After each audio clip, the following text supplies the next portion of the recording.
Magandang araw po sa ating lahat. Ngayon guys, mayroong nagtaod sa jealousy sa ating bintana. Yan, nagsimula na po sila. Tingin tayo sa kanila ngayon.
Tapos na po yung pag ano sa mga jealousy guys.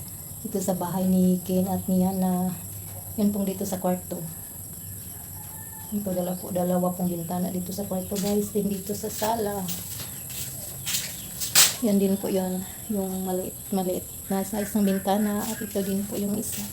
Yung sa sala po. Yung sa isang kwarto katulad lang din naman doon sa isang kwarto din po. Salamat naman po tayo guys sa ating mabait at mapagbigay na sponsor. Thank you so much na naman po ma'am sa naman po improvements na naman po sa bahay ni Ken. Meron na ng jealousy po yung bintana. Thank you so much po at sa buong pamilya nyo din po. Thank you so much po sa patuloy ninyong pagtulong sa pamilya namin. Walang po talaga, walang katatapusang pasasalamat po sa inyo talaga po ma'am at sa buong pamilya niyo po talaga. Sana pagpalain pa po kayo ni Lord ng maraming blessings po. Si Lord na po talaga yung bahalang magsukli po sa kabaitan niyo po sa amin. Palagi niyo po pagtutulong po sa amin ma'am. Thank you so much po. Sana po bigyan po kayo ni Lord ng malakas na pangangatawan always po at yung asawa mo din po na si Sir Charles. Sana din po bigyan din po siya ng good health po always. Again po ma'am, thank you so much po sa buong pamilya mo din sa palaging pagsuporta po sa inyo. Thank you so much po sa inyong lahat. God bless po.